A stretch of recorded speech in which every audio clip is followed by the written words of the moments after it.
अब आजकल के लोग इसको मान्यता नहीं देते हैं, लेकिन नहीं, मान्यता देना चाहिए। डॉक्टर मार डालते हैं मरीज को, बुरा नहीं मानना। डॉक्टर मरीज को मार डालते हैं, सांप खा गया, बिच्छू खा गया, ये मर जाएगा। और ऐसे भी उदाहरण हैं कि डॉक्टरों ने जिसको मृत घोषित कर दिया, बिच्छू और सर्प उतारने के मंत्र जानने वाले लोगों ने उसको पुनः जीवित कर दिया। ऐसे तमाम घटनाएं। तो मंत्र शक्ति तो है। हमारे पूज्य पहाड़ी बाबा महाराज विचरण करते थे, 80-90 साल पुरानी घटना होगी। तो महाराज जी ने बताया कि इधर बेतवा के क्षेत्र में, बेतवा किनारे, ये जो बेतवा जी का पुल है, इसी के आसपास किसी गांव की घटना है। एक गांव में पहुंच गए तो गांव के लंबरदार थे। अंग्रेजी शासन था 80 साल पहले, 80-90 साल पुरानी बात होगी। तो गांव का लंबरदार था, उसने बड़ा आदर किया महाराज जी को। एक झोपड़ा था, उस झोपड़ी में तखत बिछा दिया, वहाँ महाराज को ठहराया। महाराज कुछ खाओ पियो। महाराज बोले अब तो रात हो गई, गैया का दूध होगा तो दूध ले लो ना। महाराज गैया हैं, भैंस हैं, सब हैं, कोई रखत की कमी नहीं है। गैया का दूध महाराज जी ने लिया। सवेरे वो रोने लगा तो महाराज जी ने कहा क्यों रो रहे हो? बोले महाराज जमींदारी खूब लंबी चौड़ी है, मैं जात का ठाकुर हूँ, जमींदार हूँ, और लोग राजा साहब हमको कहते हैं। हमारे पुरखा तो राजा थे ही, छोटे मोटे, और हमारे एक ही लड़का है। बड़े बड़े वैद्यों को बुलाकर इलाज करवा लिया, उसकी तिजारी नहीं जा रही है, तीसरे दिन वाला बुखार नहीं जा रहा है। गोली गंडा सब करवा लिया, झाड़ फूक सब करवा ली। अब लड़का तो मरणासन है, हर तीसरे दिन तेज बुखार, कोई दवाई काम नहीं कर रही। महाराज बोले लड़के को लाओ। तो महाराज जी कहते लड़के को देखा तो कहते मेरे आंख में आंसू आ गया। जवान लड़का, और इसकी पैर से लेके यहां तक एक एक हड्डी गिन लो, इतना बुखार ने उसके खून को सोख लिया था। और पिता बोला महाराज ये बचेगा नहीं, इसकी हालत देखकर ऐसे लगता है, और ब्याह भी इसका हो चुका है, इस शरीर से संतान की भी संभावना नहीं है, तो हमारा तो दिया बुझने वाला है, आप कृपा करो। महाराज जी बोले कब बुखार आने का दिन? बोले तीसरे दिन आता है। कल आएगा? बोला कल आएगा। महाराज जी बोले ठीक है, तो कल की गारंटी तो हमारी है, कल नहीं आने देंगे हम बुखार को।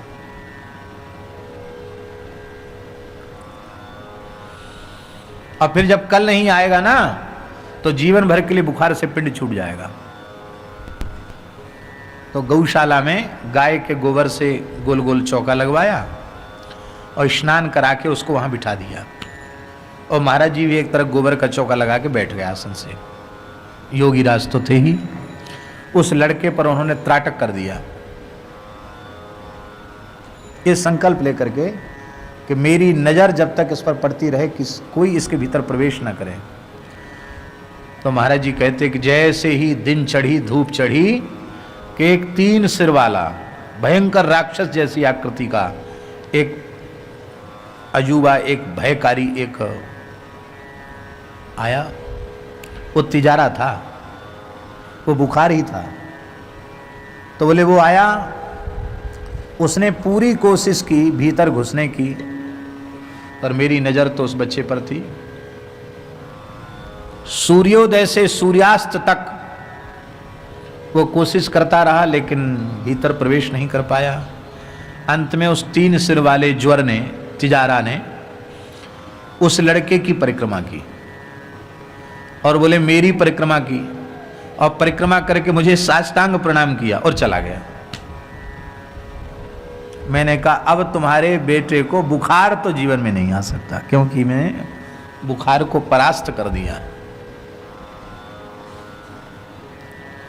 बोला महाराज आज नहीं आया, ये बात तो सच्ची है, बुखार, इसको हल्कापन भी महसूस हो रहा है, लेकिन 2 दिन बाद फिर तीसरे दिन आ गया तो आप तो रहोगे नहीं यहाँ। महाराज जी बोले तू चिंता ही मत करे, भगवान और संत जिसको भगा देते हैं उसको फिर दोबारा घुसने की हिम्मत नहीं होती है, तुम चिंता मत करो। नहीं नहीं महाराज आपको तो यहाँ रुकना पड़ेगा। महाराज जी बोले रात्रि को ही हम बिना बताए वहां से अपना तुमा का कमंडल उठाया और जय सियाराम वहां से आगे बढ़ गए। लेकिन जीवन में उसके कोई फिर बुखार आदि नहीं आया, लड़का स्वस्थ हो गया, पुत्रवान भी हो गया, ठीक हो गया। तो ये भी टोटका है, अब नजर का ही टोटका है, नजर दृष्टि डाल दी, नहीं आया रोग। सिद्धों को सब कुछ उनकी सामर्थ्य होती है। यह घटना तो महाराज जी की है। और मेरी एक आंख में यहाँ फुंसी हो गई, यहाँ बाईं आंख में वो पक गई, आंख बंद हो गई, ऐसी हो गई आंख, ये पूरी सूज गई आंख, बड़ा दर्द। और हरे राम बाबा महाराज जी के पास रहते थे, उनका तो स्वभाव छेड़ने का था। अरे पापी पंडित, पाप किया था, बुरी नज़र से किसी को देखा था, इसलिए तेरी आंख फूट गई है, अभी तो इसमें मवाद आ गई है, अब फूटेगी आंख तेरी, शुक्राचार्य बनेगा, शुक्राचार्य। ऐसे जब देखें तब वो कहें देखो पाप किया, जिस अंग से पाप किया जाता उसी में बीमारी होती है। आंख से किसी को बुरी नज़र से देखा होगा इसलिए तेरी आंख कैसी होगी। तो हम रोने लगे। मैंने कहा बाबा आप, हम बालक हैं और सेवा भी हम यथासंभव आपकी, उनका आसन भी हम ही लगाते थे, उनके जूठे बर्तन भी धोते थे, कि आपकी सेवा भी हम करते हैं और आप जो कहते हो सो मानते हैं, और आप जब देखो तब हमको पापी कहते हैं। आपकी सेवा करने पर भी हम पापी हैं। पापी नहीं होता तो आंख कैसे तेरी फूलती, पापी तो है ही है। तो मैंने रो करके कहा कि आप बड़े सिद्ध हो तो हमको ठीक कर दो। तो वहाँ एक छत पर गोबर के गोला बनते थे, बाबा वहाँ से गए, गोबर उठा लाए और दीवार पर ऐसे गोबर लगा दिया, दीवार पर, और हमसे बोले इस गोबर की ओर देख, थोड़ी कोशिश करके आंख ऐसी करके देख गोबर की ओर। देखा, 1 मिनट तो बहुत होता है। तो महात्मा की क्या लीला थी तो वही जाने।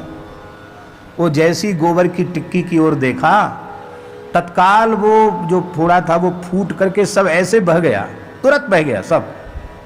आंख बंद, आंख बंद कर, आंख बंद कर, आंख में नहीं जाना चाहिए, आंख बंद कर ली, सब बह गया। और ऐसी ठंडक आ गई जैसे किसी ने बर्फ यहां रख दी हो, इतनी ठंडक आ गई। और अब दवाई ववाई की जरूरत नहीं है, कोई दवाई मत डालना, आंख धो ले और ठीक हो गई तेरी आंख। 1 घंटे के बाद तो जैसी पहली आंख थी वैसी हो गई, चिन्ह भी नहीं रह गया। हमने कि बाबा क्या कर दिया आपने? बच्चा ये टोटका है। अब क्या टोटका था तो वही जाने। तो तुलसीदास जी कहते हैं कि तिजारा जो चढ़ता है, तिजारी ताप चढ़ती है, उसका भी टोटका होता है। गंडा बांध देते हैं मंत्र पढ़ के। और जब तीसरे दिन बुखार नहीं आता है तो कहते इस गंडे को ले जाओ और उसको ऐसे घुमा के पीछे को फेंक देना, देख मत लेना उसकी ओर, मुड़ के उसकी तरफ देख नहीं लेना, देख लोगे तो फिर तिजारा आ जाएगा। तो जैसे तिजारा के टोटका के गंडे को नजर से बिना देखे पीछे की तरफ फेंक दिया जाता है, फिर उसकी ओर देखते तक नहीं है।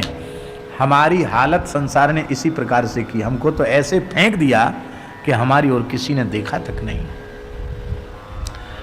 पर हे प्रभु, परम दयालु सदगुरुदेव भगवान ने इस कचड़े के ढेर पर पड़े हुए तिजारे के गंडे जैसे इस तुलसीदास को लेकर आपकी शरण में पहुंचा दिया।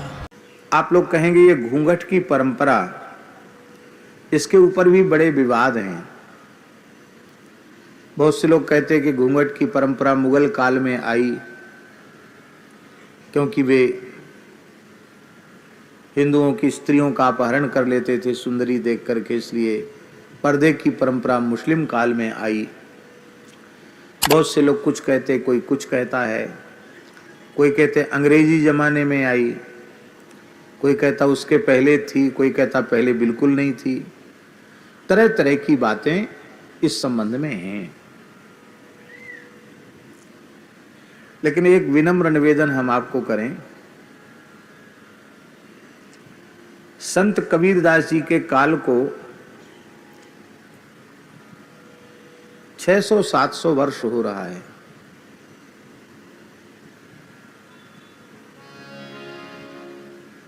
और संत कबीरदास जी क्या कह रहे हैं? घूंघट के पट खोल रे तो ये पीव मिलेंगे।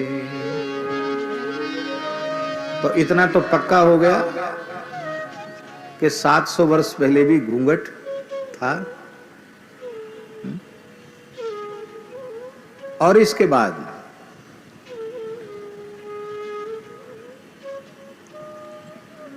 श्री कुंभन दास जी कह रहे हैं, अस्सी साहब की कवि, श्याम लगोई संग डोले माई मेरे, श्याम लगोई संग डोले, जित जाऊं तित दौरोई आवे,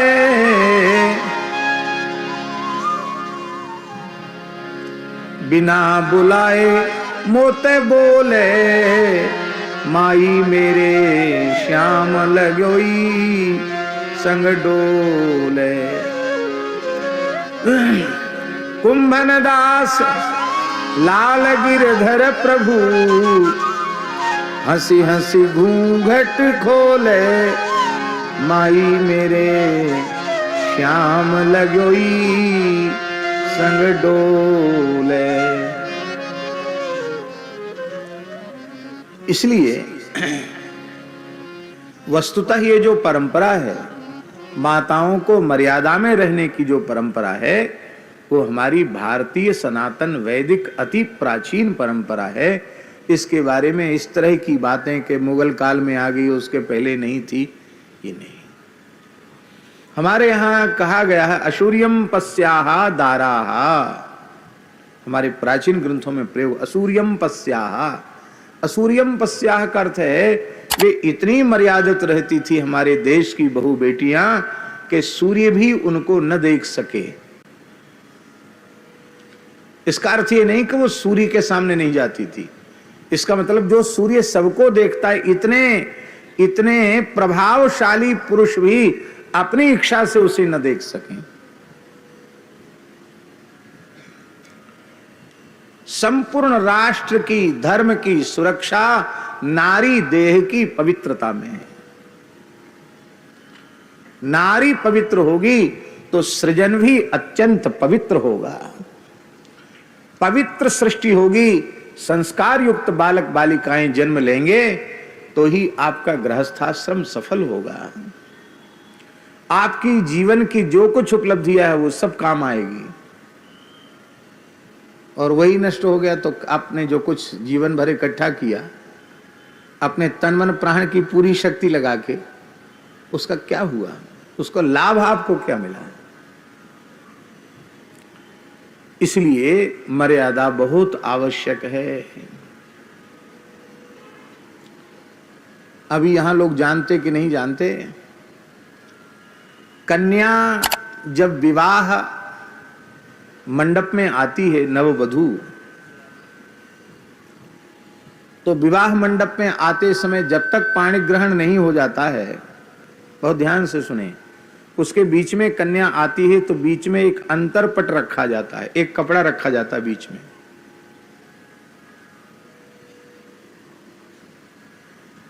पाणी ग्रहण होने के बाद फिर अग्नि की परिक्रमा आदि होती है।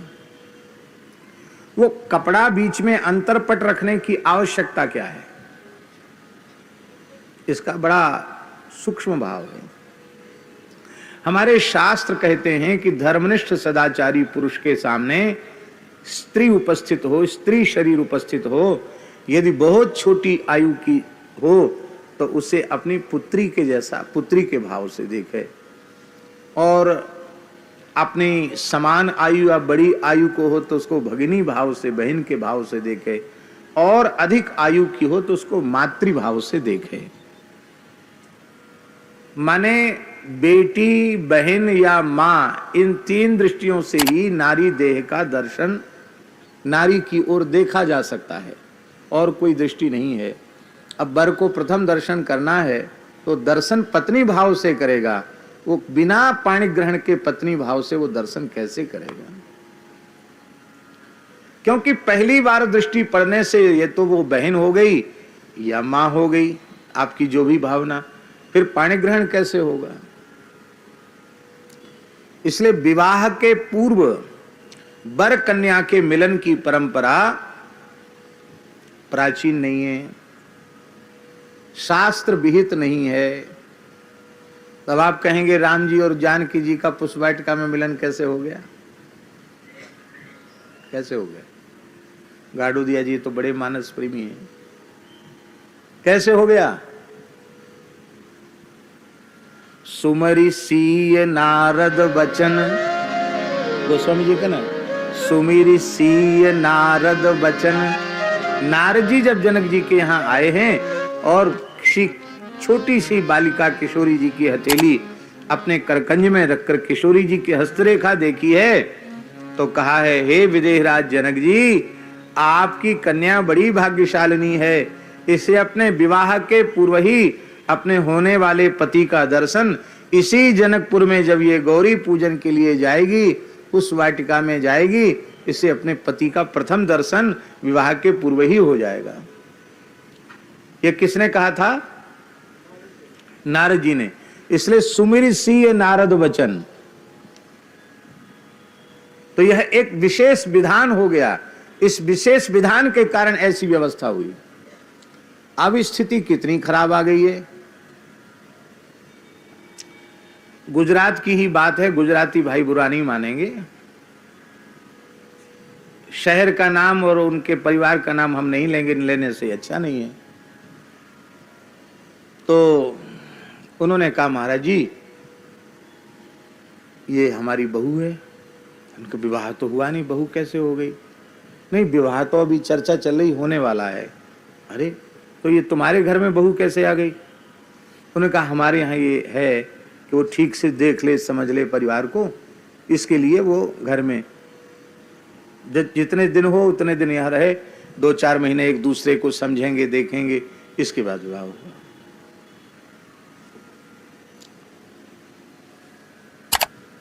और महीना 2 महीना रहने के बाद भी समझ में नहीं आया तो हम ऐसी स्थिति में सतीत्व की बात और पातिव्रत की बात कहना ही उपहासास्पद है। श्री जानकी जी को चित्रकूट में देखकर जनक जी का हृदय भराया और उन्होंने कहा, पुत्री पवित्र किए कुल दो। इसमें माताओं के जीवन की सार्थकता है कि वे जिस घर में पैदा हों, अपने सतीत्व से, अपने पवित्र आचरण से अपने पिता माता के कुल को भी तार दें और अपने सतीत्व के प्रभाव से अपने पति के कुल को भी तार दें। पुत्र सुपुत्र होता है तो अपने कुल को तारता है, किंतु कन्या यदि सती साध्वी पतिव्रता होती है तो दोनों कुलों को तार देती है।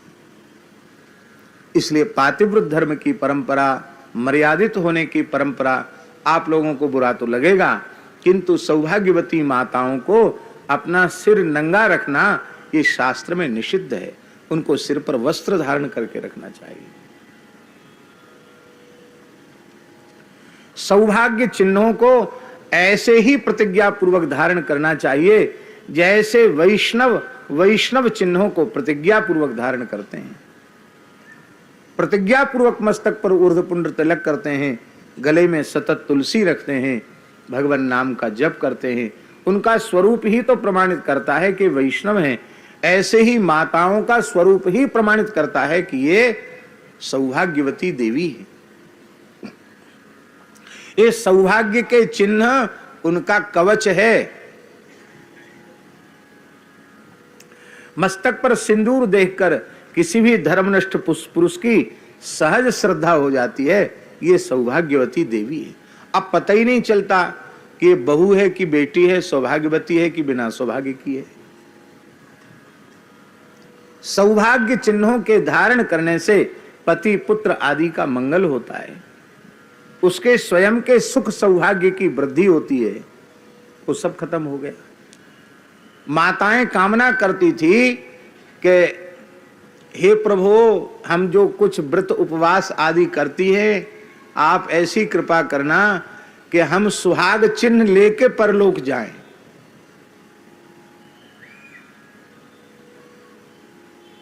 और वो कब होता? जब पति के सामने उसकी मृत्यु होती तो वो सौभाग्य चिन्हों को धारण करके स्मशान में जाती। माताएं अपना सौभाग्य समझती थी। वह दुर्दिन हमें न देखना पड़े कि पति की अर्थी पर हमें अपने बाल काट के चढ़ाने पड़े, अपने मंगलसूत्र को रखना पड़े, अपनी बिछुड़ी और अपनी चूड़ियां रखनी पड़े। ऐसा दुर्भाग्य का दिन हमारे जीवन में ना आवे, इसके लिए माताएं प्रार्थना करती थी। अब पति जिंदा है, उनके सामने तुमने सौभाग्य चिन्ह सब उतार के धर दिए, उनको तो मुर्दा बना दिया। कहां चला गया आपका पति के प्रति भाव? बड़ी बूढ़ी माताएं जो सास नहीं ददिया सास बन गई हैं, ऐसी माताएं भी उनके वृद्ध पति कहीं बाहर गए हैं तो वे 2:30-3 बजे प्रसाद पाती। क्यों दादी ऐसा क्यों कर रही हो? बोले वो कथा बांचवे गए हैं, अमुक जगह गए हैं, तो अब इतने देर तक तो बिना प्रसाद के नहीं रहे होंगे, और उन्होंने भोजन कर लिया होगा, तब उनके पीछे में भोजन करूं। ये सुनी हुई बात नहीं, ये आंखों से देखी हुई बात मैं आपको निवेदन कर रहा हूं। दाम्पत्य जीवन की पवित्रता, परस्पर भाव, पुरुष अपनी गृहिणी को ग्रह लक्ष्मी के समान आदर दे और वह ग्रह लक्ष्मी अपने पति को नारायण का स्वरूप मान करके आदर दे, ये हमारी पवित्र भारतीय परंपरा है। तो अपने जेठ का, ससुर का पर्दा करना, घूंघट करना, ये अच्छी बात है।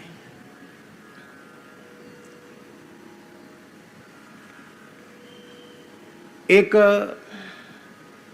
वैश्य परिवार की कन्या विवाहित होकर के एक जगह गई। पति सर्वथा अनुकूल था, सारी बात बहुत अच्छी थी, लेकिन कुछ काल बाद कन्या वहां से चली आई और उसके पिता माता ने कहा कि बड़ी दुखी हुई कि कैसे चली आई वहां से वापस।